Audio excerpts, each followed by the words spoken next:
Now let's look at how we can do selection in Python, which uses if-else statements. We can't really make any useful program without selection in some capacity, so it's good we're covering it now. On screen now is our program from the last video, nothing too groundbreaking, and really it was just sort of testing things out regarding string handling. So far all we've done, including in this program, is make use of a sequence of program code.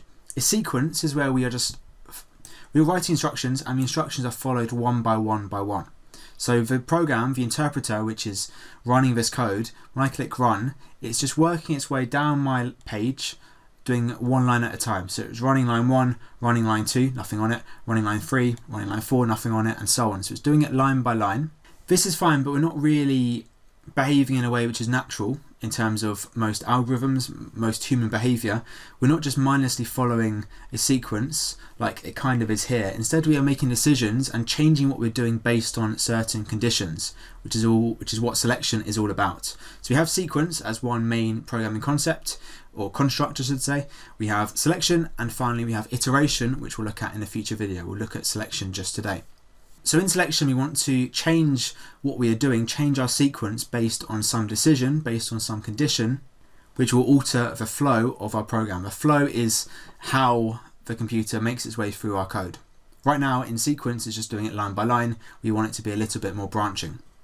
Okay, I figured to demonstrate this we could do a little basic game, and first of all here I'm asking a user, are they ready? That's how some games might begin, and we can use this either yes or no to determine our flow of our program. So we can use selection here. So the way selection works in Python is we have if statements. So if statements are how we do selection. That's it really, it's nice and simple. So we write if, lowercase, it will go a different color if you've got a IDE which supports syntax highlighting like I do on Replit. You then follow if with a condition, and the condition is like your decision, and it will use for various operations we looked at in previous videos. So for example, if I want to see if ready is yes, I'm going to use the comparison operator, which has two equal signs to see if ready matches yes. If it does, that's great, we can start the game.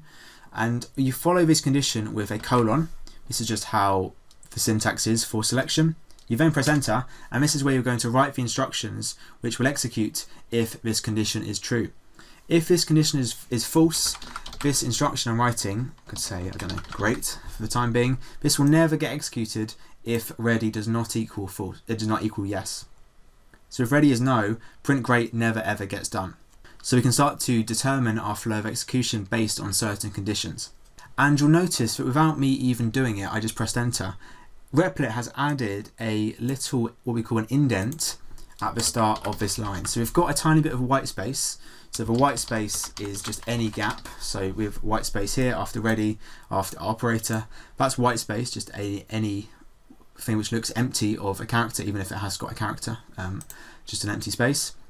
And this is really important. We can't just get rid of this indent, because if well, first of all, let's just see if this works.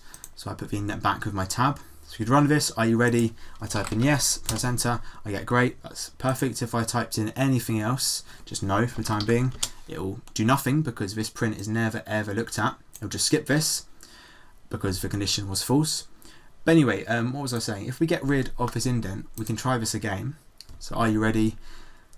Oh, it doesn't even get there because we have an indentation error. We have an issue with our indentation. It expected an indented block. Following this condition, it expects to see an indent afterwards, because the way Python knows what belongs to what statement is with this white space. In other languages, the white space does not matter, but in Python it really does matter. And it's also, I think, quite a good thing because it makes our code look a lot nicer. It looks a lot more organized once we start to have loads of different selection blocks. But anyway, we need to keep this indentation nice and consistent. Most IDEs will add it for you anyway, but you can decide how large this indentation is if you really want to, but it must be consistent. You can't suddenly change it midway through your program, so it's best just to stick to what the default is, and usually that will just be the tab on your keyboard.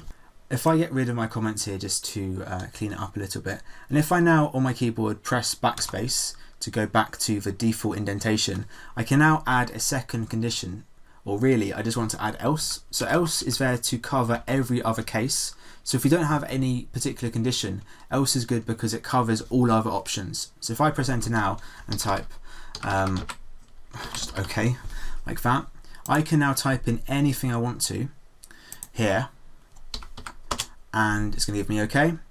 So only yes is going to match a condition here. Everything else is going to come under OK, but yes still works.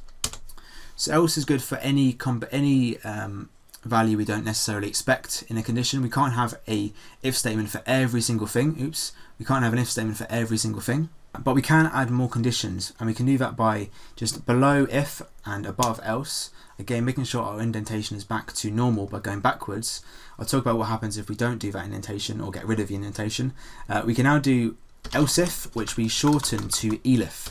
So else if or elif is just another condition below our first condition. So now I can do maybe ready equals, I can never do ready equals no. And this one we could just say okay, and then wait, like that.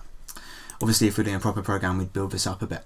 So we can add as many conditions as we want to, and we should do it with else if or elif, because we could also just get rid of this and do if. And let's just run this and see if it works first of all. So if I type in no, it does not work because I haven't got two equal signs here. Easily done. But if I now type in no, it should work, hopefully. Okay, waiting, that's great. So we're matching our second condition here on line 6, and so executing only the code inside this. Again, it's completely ignoring line 5 and line 9 and line 8 as well, because it can ignore that because it's matching a condition already. In sequence, every single line is executed. In selection, only the lines which fall under a true condition are executed. One, I think, common mistake, which doesn't always work like a mistake, is instead of having elif, just having if, like multiple if statements, which really belong to the same block. If I run this, it'll work in the same way, at least initially it'll look like it works the same way. In reality, when we have multiple if statements as opposed to an elif as well, beyond our initial if statement, it's checking every single statement, and it acts as if the conditions are not mutually exclusive. Here we really want one or the other. We don't want both to be looked at. Once we realise that actually this if matches our condition, we can then print great. But then if we have another if statement, it's checking this as well, which not only takes time, but occasionally if this condition also matches somehow, because you've changed it in your first if block, it might affect your future chain of logic. So really, if we're belonging to the same block of selection, the same selection block, we should use an if, elif, else ladder, because otherwise the flow can get a little bit confusing and maybe doesn't always work with else as well, because else is for any other condition. It needs to know which block it belongs to. And as I say, we can have as many elifs as we want.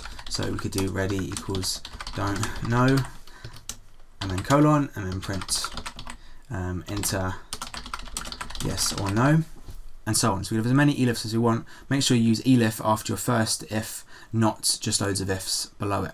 And you can see once we add more statements that the indentation does help separate the bodies. If these were all on the same indentation level, not only would Python not know what they belong to, but also it becomes a little bit harder to distinguish between each statement. And within one of these bodies, we can also add further if statements. So if we've got if ready equals yes, we can then proceed with the game inside this if statement. So if I now, I don't know, do print, we could do capital of UK equals, we could do input what is the capital city of the UK, and go below, and we could do if we want to see if the user is correct. If capital UK equals London, then we can do something. Maybe we have a points variable at the top, we have initialized to be points equals 0. We could set this, make sure going back to indentation, set this to be points plus equals 1. You've got to, if you're using this augmented operator, make sure you have initialized it already. That's fine. Else we could say incorrect, like that. So else covers every single combination. The user could type in anything at that point, and we can't have a actual condition for every single thing they're going to type, so else covers all other bases. The reason why I have initialized the points outside of my if statement is not crucial right now, but is relevant for future videos when we talk about scope of variables, because really the indentation here is allowing Python to define what the scope is, but we'll come back to that in a future video. If this is a knockout game, we could have another if statement within this, what we call a nested if statement. So a nested statement is within another statement. So this if is nested within this wider if over here. And so we could do another if statements. We could do a maths answer, and we could do input what is 25 mod 5 would be quite an easy one, and then do if, and we could do the if maths equals should be 0 because 5 goes in 25 for no remainder, and then do colon, and then print, and then do points plus equal 1, else print incorrect.